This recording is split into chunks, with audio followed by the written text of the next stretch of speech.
I'm just having some fun here, squeezing out straight from the tube some white and some cobalt blue, and I'm using a flat 1-inch brush, which is a little bit damp, not wet, and I'm just blending the colours straight onto this acrylic paper. The paper has been primed. You can use ordinary paper, you just have to make sure that you prime it before with some gesso or some white matte emulsion paint. So I'm just blending these colours in here, having fun, lots of loose brush strokes. This painting is suitable for beginners. Just take it slowly, step by step. If you make a mistake with acrylics, you can paint right over it and start afresh. So don't worry. So I'm just painting the sky here, and I'm going to let that dry. And while it's drying, I'm just going to paint the grass, not the poppies, just the grasses. So it really keeps it nice and simple. And you can really sort of embellish on this if you want to really stretch and push yourself as well. So there's some light mid green, a little bit of raw sienna. I'm going to use that brush again and just paint this now really freely, using sort of downward strokes to make it look like distant grasses, bigger marks as you get into the foreground, but just really loosen up and just enjoy it. I'm just adding a slightly darker green, or if you can just use a little bit of blue to the green that you're using. And I'm just doing it straight from the tube. I put it on my brush and I'm just sort of putting bigger marks in the foreground, sort of slightly darker in tone. The grasses are quite light in tone, so I just want to put a few little darks here and there, almost wet into wet blending. You don't want to sort of blend too long in acrylics because they start to get a bit crumbly. I'm putting a few little darker marks in here. You could actually add a little touch of black or brown, or even a bit of Prussian blue to that green, and just put a few more darks here and there with your flat 1-inch brush or whatever large brush you have. Look, straight from the tube. I've not even bothered with my palette. I will be using my palette later, but I just want to just get the paints out and just have fun with it, you know, just that no sort of nothing holding me back in a way. So I'm just flicking my brush to make some long grasses just in the foreground. I won't be doing too much more to these grasses because I want to keep it nice and simple. What I'm doing now is I'm just putting a little bit of yellow, any yellow will do, just in the distance here, and I'm putting it on straight from the tube. And I'm going to use my smaller flat brush now, and I'm just going to blend that. So smaller, lighter marks in the distance. The paint is still wet. If your paint has dried, don't worry. Give it a quick blow dry though, because you don't want to work on sticky acrylics that are half dried, half wet. So let it dry and then just paint this wet on dry. It's absolutely fine. So but I'm actually blending it in there. The other thing you can do is give it a little spray with a spritzer bottle, not too much. You don't want to over dilute. Acrylic is an opaque medium, so we're going to, you know, the light and white of the paper gets hidden very quickly. So I'm just putting some smaller, lighter marks in there. I usually keep my brushes in the water because if the acrylic paint dries on your brush, it's a bit of a disaster because you kind of, it doesn't come off very well and you have to get some brush restorer to sort that out. So keep them in water or make sure you rinse them. I'm using a wooden peg, a key that you stretch acrylic box canvas paintings, but you can use a plastic card. I've dipped it into yellow paint and I'm just printing almost some lighter stems and grasses. And what I'm doing now with the damp paint is I'm scratching out some of this wet paint. If it has already dried, again, don't worry, you don't have to worry about this stage, but if it's still a little bit wet, you can have a bit of fun and scratch out some lighter grasses to get some really thin marks and great textures. So I'm going to paint in the distant trees now. So I'm going on with a little bit of raw sienna, but you could use yellow ochre or even a light yellow colour. Again, straight from the tube. And now I've got a little mix of the light green that I use for the grasses. If you don't have a light green, you could use blue and yellow mixed together. I'm painting on a darker green now, so you could just add a bit more blue and brown. I will put colour suggestion mixes in the description below, so you'll get an idea of the colours to use for different areas. But I've really got some light areas for the left hand side, the tops of the trees, and the dark sort of on the right hand side of the trees and towards the bottom. So I'm already planning my distant trees. Now in the photograph, the distant trees are out of focus. They're quite sort of fuzzy, which I like.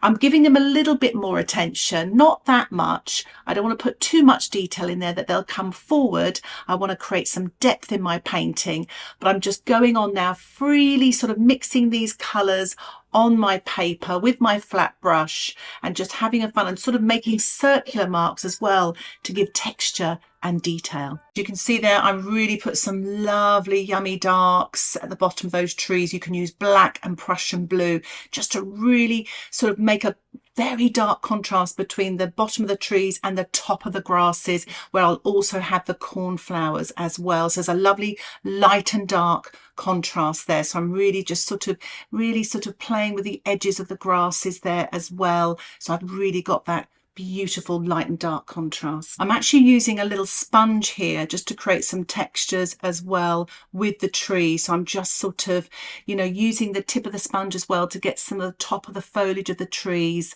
to create a little bit more texture and detail. I've allowed my painting to dry and I've squeezed out a little bit of cadmium yellow and some light to mid green. Any green will do. If you don't have the green, as I said before, you can use a little bit of blue. And I'm putting this lighter colour with a small round brush just on top of the trees where the light is coming from. This is wet on dry and I'm using circular motion. So just have fun doing this. Just play around with it. You can vary the colours as well. Some of it can be slightly more green, slightly more yellow green. Just have fun with it. Practice, especially if you've not been painting in acrylics for long. Just experiment with it. And I'm using small little brush strokes as well to kind of show some textures and mark making. It's almost like an impressionistic style that I have, and so I compare it to when you're focusing in on something in your camera. So I don't focus in too much on the detail. I like to leave a little bit to the imagination, and that's why it's a little bit more of an impressionistic view. So I'm putting a little bit more green here. I'm using the kind of side of my brush as well and doing lots of circular motion to create that sort of look of foliage in the distance there, and sort of showing different sort of bushes and trees and keeping the darks at the bottom. My painting has dried and I've squeezed out sort of a light red and a dark red, basically cadmium red pale and cadmium red deep. If you don't have cadmium red deep, you can add sort of like a pink to the red to make it a little bit darker, and to make the red a little bit lighter, as I've done there, add some yellow. So basically I've got my whole background sort of complete in a way, and now I'm painting all the sort of stars of the show and the supporting cast. And so the stars of the show are the biggest poppies, and the supporting cast are the sort of seed heads, the smaller poppies and the cornflowers. So I'm really going to have fun painting this. I hope it inspires you to have a go as well, just to really, you know, go for these poppies. I'm not, again, not slavishly copying this photograph, I'm interpreting it. And I don't know if you've noticed, I didn't draw these poppies. I don't want you to feel inhibited. Just to use a flat brush and just to paint sort of, you know, sort of not kind of rectangles. They're kind of soft, sort of rounded rectangles or squares, and just use the flat of the brush to create and make those shapes. So what I'm going to do now is I'm going to mix up some cobalt blue with a little bit of violet, and I'm going to sort of paint the cornflowers in the distance. So it's kind of like a bluey, sort of powdery sort of blue colour. And don't worry if you haven't got the violet, you can use a little bit of pink and a touch of white. So I'm sort of painting the sort of larger ones in the middle distance. Obviously the poppies are the stars of the show, so these are the biggest ones that I'm going to paint, and then the smaller ones slightly lighter in tone and much smaller in the distance to create real depth in this painting.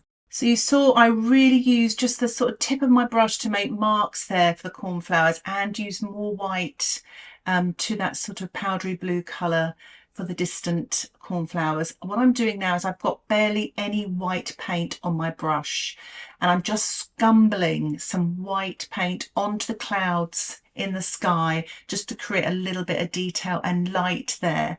And you can use your fingertip to blend this as well, which is good fun, but just scrub on this paint so it's like a dry brush effect. And do use an old brush because your brush will get a good workout painting this technique. So everything has dried in my painting, and I'm going to paint some of the seed heads. So I'm using a small brush and I'm applying just a sort of a light coloured green. And what I'll do is, while the paint's a little wet, or it doesn't matter if it's dried off a bit, I'm going to put a little bit of dark on top and at the top of the stem, and a little bit of light on the left hand side.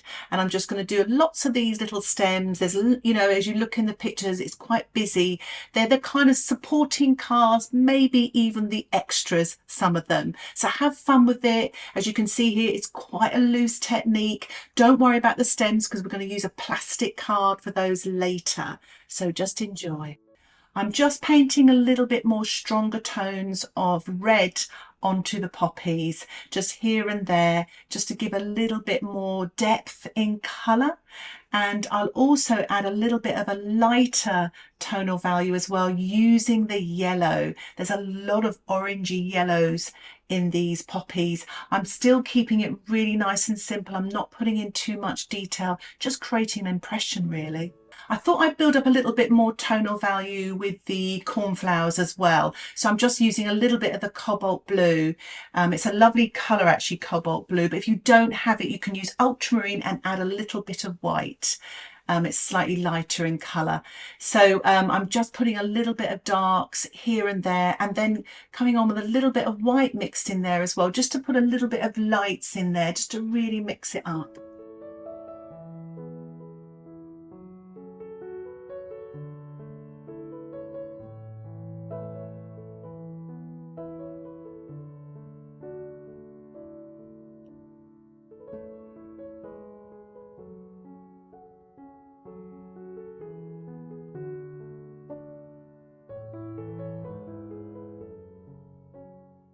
So as I said earlier, I'm just putting a little bit more lights on the seed heads.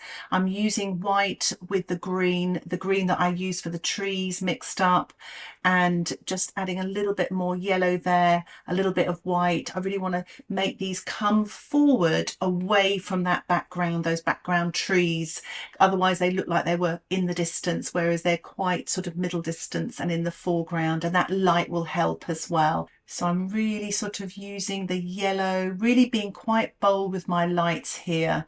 And now I'm going to mix up a little bit of green and blue to create a darker colour. I've even added a touch of red to really get a lovely dark here. And I'm just going to paint that on top of the seed heads and at the bottom of the stem and around the side as well, just to create a little bit more shadows and details.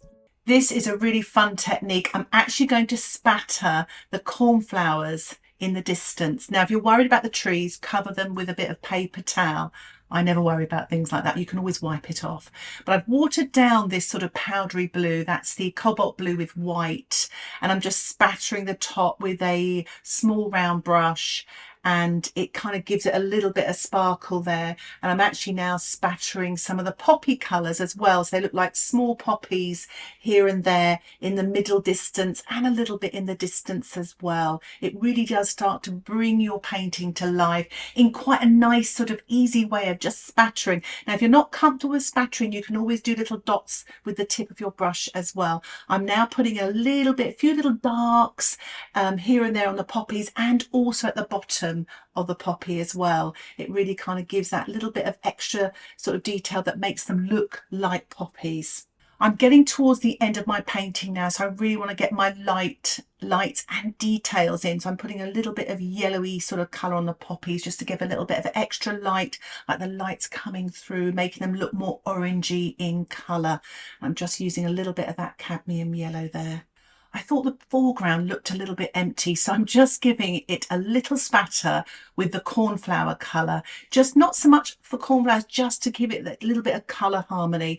I've mixed up some yellow and white together with a touch of the green, and I'm just literally printing on with my plastic card, an old plastic credit card cut up, the stems. They're light in colours, they really pop out of that background grasses, and it really kind of gives it that sort of texture and detail to sort of finish off this poppy fields painting.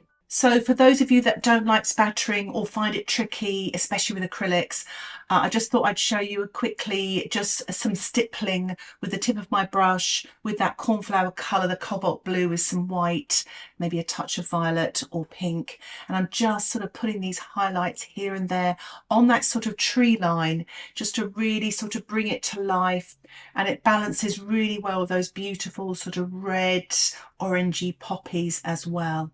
I did a little bit more spattering. I couldn't resist, especially in the foreground there to finish off, and a little bit of cooler Prussian blue I sort of blended with my fingertips on those distant trees. I really hope you enjoyed that tutorial with all the tips and techniques, the colour mixing, the different uses of brushes, and building up from dark to light, you know, just working with basic shapes to begin with and then adding more detail and lights until you finish the painting, and also those yummy techniques of spattering and using a plastic card to create the stems.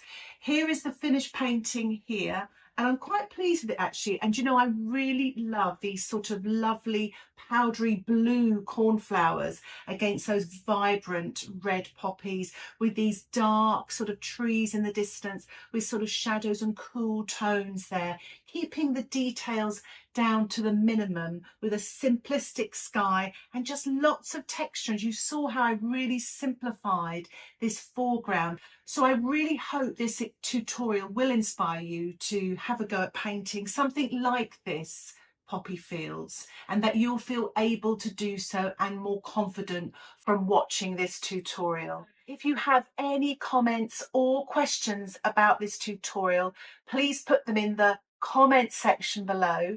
I would love to hear from you, and I will try and get back to you as soon as I can. Thank you so much for watching.